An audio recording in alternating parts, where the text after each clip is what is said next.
Você Bonita TV, porque a gente vai falar de transplante de córnea. Um assunto pouco explorado até pela mídia, mas muito sério, porque a gente sabe que tem uma fila aí de espera desse transplante bem grande e, até onde eu sei, eu acho que é o transplante mais realizado aqui no Brasil. A gente convidou mais uma vez o oftalmologista, Dr. Rubens Belfort. Bem-vindo, doutor. Tudo bem? Tudo Prazer tê-lo aqui mais uma vez. E é isso mesmo, né? O transplante mais realizado no Brasil?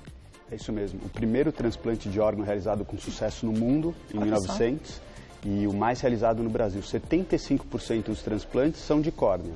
Olha só, gente, interessante. E agora, a gente só muitas vezes tem as informações a respeito do assunto quando a gente conhece alguém que esteja passando pelo problema ou quando é algum familiar, alguém muito próximo, e aí a gente acaba se envolvendo um pouco mais. Mas fato é que todo mundo tem que estar ciente de muitos aspectos ligados ao transplante de córnea. Então, eu queria começar te perguntando.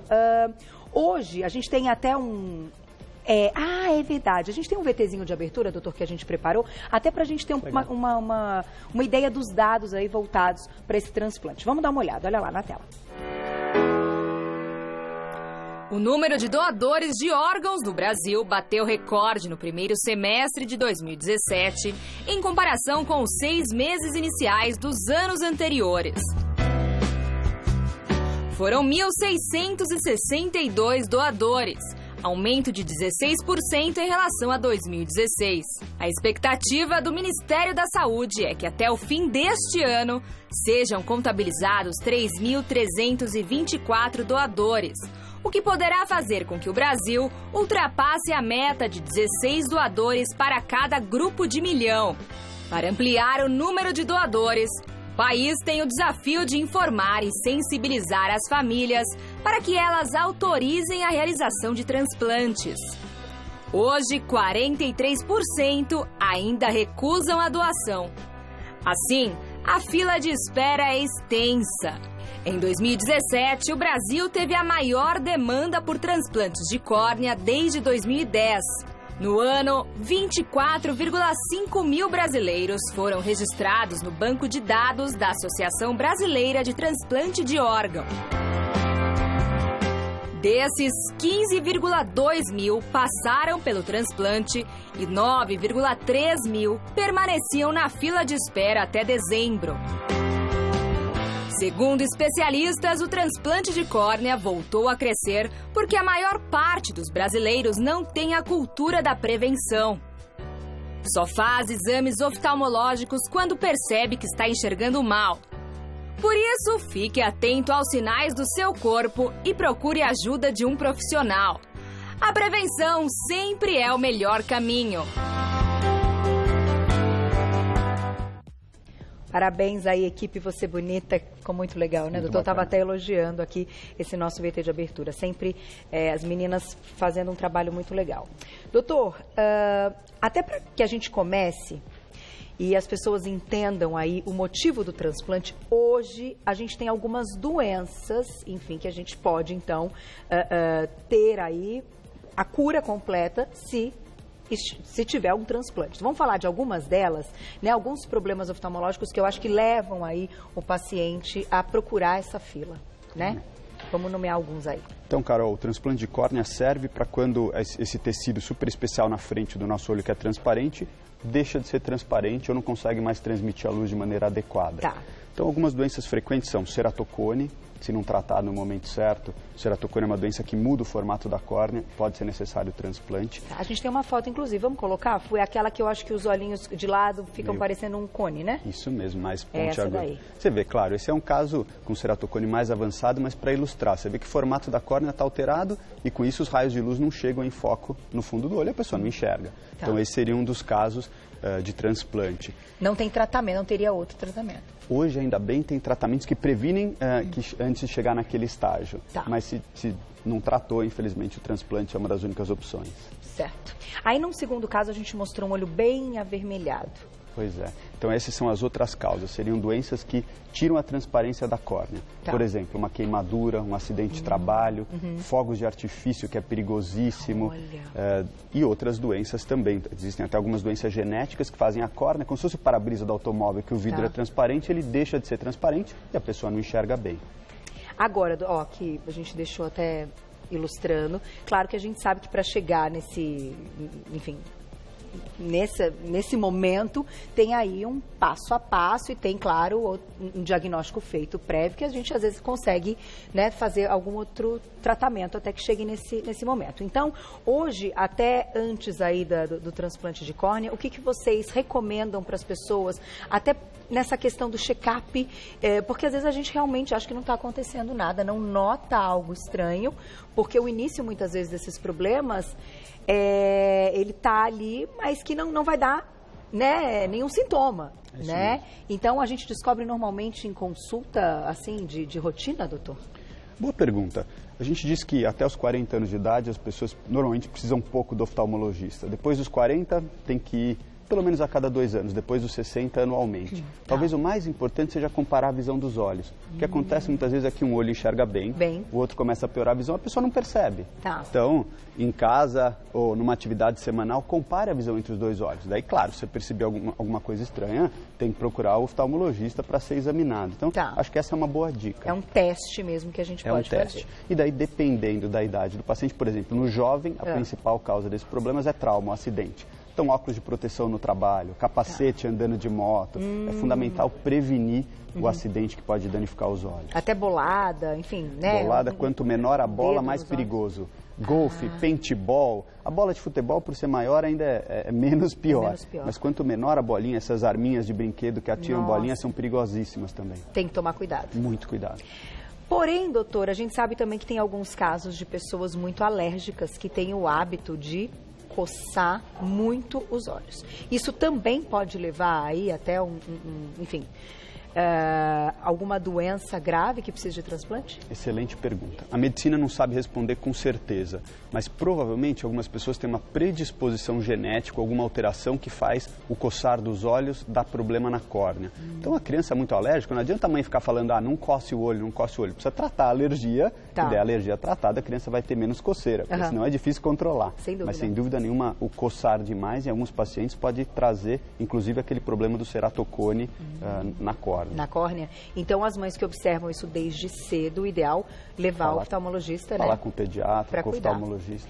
Gente, porque esse lance da alergia é complicado e nós estamos num momento também difícil, que esse tempo, tá todo mundo com essa sensação e até muitas vezes você nem tá com a alergia, mas você também tá ali sentindo que você tem que coçar os olhos, né?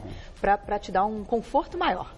Porque a gente está com esse tempo. Então, agora vamos falar um pouquinho a respeito do transplante, já que a gente entendeu os motivos que levam a ele. A gente tem um vídeo para ilustrar como seria a cirurgia em si, né? Legal.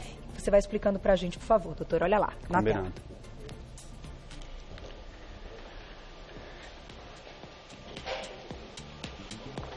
Então, essa animação mostra o olho e o que o médico faz, por enquanto, só preparando a cirurgia. A córnea é um órgão, né? Quer dizer, é uma das partes do olho. Muitos pacientes falam, doutor, já existe transplante de olho? E, infelizmente, ainda não. A gente consegue tratar a retina, operar a catarata, mas a parte do olho que pode ser transplantada é a córnea, que é essa parte transparente na frente do olho. E, infelizmente, ainda não existe córnea artificial. Então, você precisa ter um doador e usar a córnea do doador no paciente que precisa. E a cirurgia é muito técnica, mas a boa notícia é que o Brasil tem alguns dos melhores cirurgiões de transplante de córnea do mundo. O que, infelizmente, acontece é que falta córnea. Mas os cirurgiões são ótimos e o resultado desse transplante costuma ser muito bom. O paciente usa só colírio, não precisa nem usar aquelas medicações imunossupressoras que a gente vê em outros transplantes, né? O resultado é muito bom. E eu acho importante a gente falar a respeito da fila e tudo, e de algumas coisas que devem ser respeitadas. Então, no caso da córnea, até quanto tempo depois, né, enfim, do indivíduo ter ido a óbito, a gente consegue ainda manter, né, ela preservada para o transplante? Perfeito. Então, os hospitais têm grupos de captação. São profissionais super qualificados para conversar com a família, garantir que o paciente pode ser doador. Tem algumas doenças que excluem, algumas infecções graves, excluem o paciente da fila. Entendi. Então, se o paciente for um bom doador, o captador conversa com a família e mesmo que o paciente tenha manifestado em vida o desejo de doar, a decisão final é da família, nesse momento terrível, né? Do momento triste.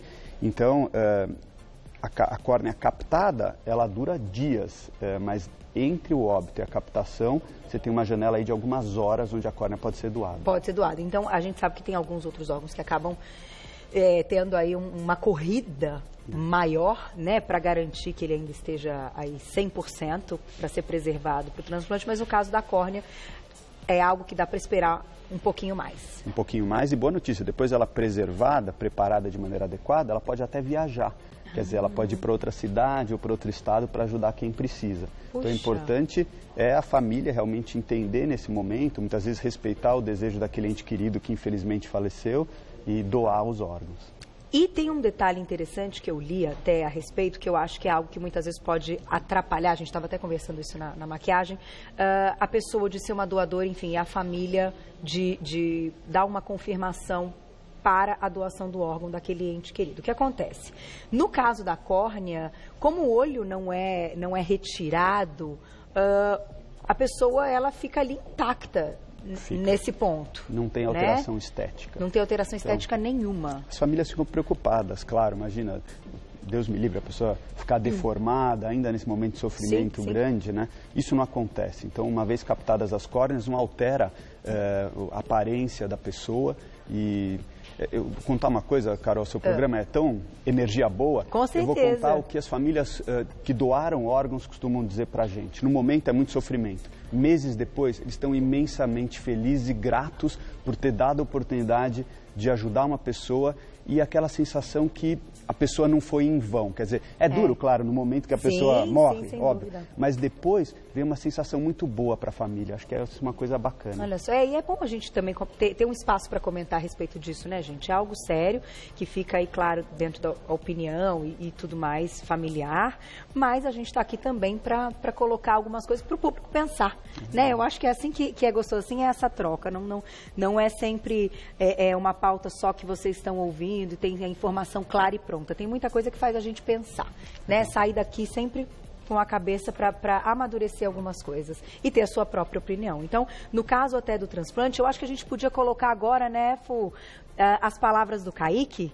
Eu vou contar para vocês o seguinte, eu acompanhei essa história, o Kaique Santos Tomás da Silva, ele é operador de telemarketing, ele é filho de uma querida que trabalhou com a gente muitos anos aqui na TV Gazeta, que é a Paulinha. Um beijo para você, Paulinha, eu sei que você está assistindo o programa. Quando vi que a gente ia falar do assunto, falei para as meninas, vamos pegar um depoimento do Kaique, porque eu acompanhei toda a história, uma história linda de sucesso que ele passou pelo transplante, e a gente vai ouvir aí as palavras dele como ele está agora. Olha lá. Bom dia, Carol. Meu nome é Kaique, eu tenho 19 anos e a doença que eu tive foi o celatocone. Eu tive tanto no olho direito quanto no esquerdo. Felizmente no olho esquerdo eu consegui fazer um procedimento que se chama crosslink e consegui parar a tempo. No direito que eu tive que fazer o transplante, eu fiquei na fila cerca de 1 ano. Quando passou esse tempo eles me ligaram que já tinha uma córnea para mim. E eu fui para o hospital, conversei com o meu médico e depois fui direto para a sala de cirurgia. A cirurgia em si foi bem tranquila, foi cerca de 2h30. Eu não senti nada, depois que eu recebi a anestesia eu dormi. Só acordei no quarto com meus pais e soube que já tinha sido um sucesso a cirurgia. Eu no mesmo dia já pude ir para casa, só fui com um tampão que incomodou um pouco, mas não doeu em nenhum momento. No outro dia, eu fui para o hospital para poder tirar o tampão com o meu médico. Ele tirou e, para minha surpresa, eu já estava conseguindo enxergar, coisa que eu praticamente não enxergava nada antigamente, antes de fazer o procedimento. Então, por isso que eu recomendo todo mundo que tenha que fazer, que faça, porque vale muito a pena enxergar. Que legal. Ai, gente, não posso nem falar muito, que me emociona. Como ele tá lindo, um beijo, ó, me emociona muito. Participei aí desse... como ele tá ótimo, tô até... Tá ótimo, você vê? Nossa, não via, enfim, tenho notícias pela Paulinha, mas como é bom participar e ver o final feliz, gente, ó. É isso que o transplante de órgão traz para as pessoas, não só a córnea, mas o rim, o coração. Hoje em dia, os transplantes mais modernos de pâncreas e pulmão trazem o paciente para uma vida quase normal de volta. Quer dizer, realmente dá a oportunidade do paciente voltar à vida. É muito bacana, Muito. Carol. Kaique, um beijo. Obrigada, meu querido. Olha, saúde demais para você. Vida longa, longa, longa com seus novos olhos, né? Com a sua nova visão, viu? Fiquei muito feliz. Paulinha, beijo. Ela que cuida desses filhos aí com tanto amor. E ele falou uma coisa no depoimento que me chamou a atenção, que ele comentou de uma técnica que ele conseguiu brecar, enfim, o aumento aí, né, do problema do ceratocone. Isso já existe. Então, excelente notícia. Antigamente, você não tinha muito o que fazer para prevenir, impedir que o ceratocone aumentasse. Hoje já tem. É um procedimento chamado Crosslink. Tá. E está disponível aí por todo o Brasil. Os oftalmologistas entendem bem como funciona. Claro que não é para fazer sem necessidade, mas é uma excelente notícia. Quem tem ceratocone no começo consegue fazer esse procedimento e, com isso, impedir que a doença avance e precise de transplante de córnea lá na frente. A pessoa consegue ali aguardar com mais qualidade de vida o transplante. E muitas vezes impedir que o transplante seja necessário. Uma excelente notícia. Tem casos, então, que não é necessário. A doença para de progredir e não precisa mais do transplante. Claro que o transplante vai ser necessário para outras pessoas com outras doenças, mas essa em específico é o ceratocone para de progredir. E como é, doutora, também é na córnea? Exatamente. Então, aqui tem um modelinho do olho. A Carol é muito jovem, mas nós mais velhos lembramos da máquina fotográfica desse tempo, que tinha filme. Então, se você cortar o olho no meio que nem um tomate, a córnea, essa parte da frente transparente. Tá. Aqui vem a lente, onde a pessoa vai ter catarata no futuro, e o fundo do olho é a tal da retina. Então, a córnea é essa parte, como se fosse o vidro do relógio, que permite que a luz entre. E você vê, curioso, Carol, a córnea não tem vaso sanguíneo, por isso que ela é transparente. E isso que faz com que o transplante de córnea seja tão bem sucedido. A rejeição do transplante de córnea é muito raro, porque não tem vaso sanguíneo para entender que aquela parte não é do organismo, é de outra pessoa. Puxa, que interessante. Enfim, não é algo que o corpo não entende como um corpo estranho. Exatamente. Eu nunca tinha pensado nisso. Pois é. Por isso que foi o primeiro transplante realizado com sucesso, porque não tinha ainda aqueles remédios imunossupressores que impedem que o seu sistema imunológico ataque o órgão novo. E aí, como ele diz também, vida normal. Após a cirurgia, o transplante, volta a enxergar, deve fazer um uso de colírios, né? Enfim, às vezes tem uma parte até de antibiótico, coisa assim, né? Para infecção. Para diminuir a inflamação, impedir a infecção, controlar a pressão. Boa notícia é que é tudo colírio, não precisa nem remédio por boca. E depois disso, claro, a recuperação visual demora algumas semanas, às vezes meses, mas a visão vai melhorando lentamente. E realmente é uma cirurgia com excelente sucesso, os pacientes costumam ficar muito felizes. Muito bom. A gente tem perguntinha do público, doutor. Claro. Quem escreveu pra gente na tela, olha lá. Obrigada, Noemi, um beijo para você. Meu marido usa lente rígida por conta do ceratocone. Em qual estágio seria indicado, então, o transplante? Noemi, essa é uma excelente pergunta. A gente só faz o transplante quando a lente de contato não permite mais que teu marido enxergue bem. Então, quem tem ceratocone no começo usa óculos, se piorar, vai para a lente rígida. E se a lente rígida não funcionar mais, você vai pensar numa opção cirúrgica e daí o transplante de córnea está nessas opções. O transplante de córnea é maravilhoso, mas sempre que você puder impedir um transplante, é uma boa. Então, torço para que seu marido continue enxergando bem com a lente rígida. Eu sei que ela incomoda um pouquinho, mas ainda não é o momento de fazer o transplante se ele estiver enxergando legal. Tá aí. Dá tempo de mais uma perguntinha? Na tela, quem escreveu pra gente. Obrigada, Michele, um beijo para você. Em qual grau, né, a diabetes ou a pressão arterial pode levar a pessoa a fazer um transplante de córnea? Porque tem a doença dessa pressão arterial que não é aquela, é a pressão sanguínea, é a pressão dos olhos. Né? Uma vez acho que a gente já falou disso aqui no programa. Isso é culpa dos oftalmos, que a gente mistura muitas coisas. Então, pressão alta e diabetes costuma dar problema de retina, lá no fundo do olho. Não é causa para fazer transplante de córnea, mas sim, se o paciente tem doença muito grave no corpo, é uma das coisas que o oftalmologista pensa para indicar ou não o transplante. E, de qualquer forma, o mais importante é que vá ao médico, que faça o diagnóstico, se notou alguma coisa estranha, que assim, não espere chegar algum problema, né? O check-up do corpo todo, os olhos também fazem parte. Doutor, para a gente encerrar, você queria destacar alguma coisa do banco? Se tem alguma regra, a gente pode procurar, quem comanda tudo isso? Claro. Isso é organizado em todo o Brasil, tem associações de transplante de órgãos super bem organizadas, com fila única, ninguém fura a fila. Uma das coisas que a gente morre de orgulho no nosso país é a organização da parte de transplantes. Legal. Então, eu acho que as pessoas têm que conversar com os familiares que acreditam na doação dos órgãos, e a família, naquele momento de tristeza, respeitar essa decisão da pessoa. Tem muita gente na fila sofrendo porque não tem um órgão. E na eventual catástrofe de perder um ente querido, que pelo menos a gente consiga ajudar os outros, como você disse. E aí, ouvir essas histórias, esse final feliz, gente, olha, é gratificante, é fantástico. Até para quem não conhece, eu acompanhei absolutamente tudo, mas para quem não o conhece, vocês viram que menino lindo, cheio de vida, jovem, super bacana, uma vida toda aí pela frente. Muito legal. Vou deixar então um contato para vocês, para quem quiser saber mais informações. Eu acho que a gente está aqui, antes de tudo, para informar, né? E para que a gente, às vezes, é claro que a gente todo mundo tem os seus problemas pessoais e tal, mas abrir um pouquinho o leque, pensar um pouquinho para ajudar os outros também é sempre uma boa, né? Então, eu vou deixar um site que é o Clínica Belfort, tá? Com um T mudo no final, Belfort, aí tem um Tzinho mudo.com.br, clinicabelfort.com.br, hoje com o doutor oftalmologista, doutor Rubens Belfort, mais uma vez com a gente. Obrigada, doutor. Sempre um prazer. Parabéns aí pelo trabalho. Até a próxima, viu?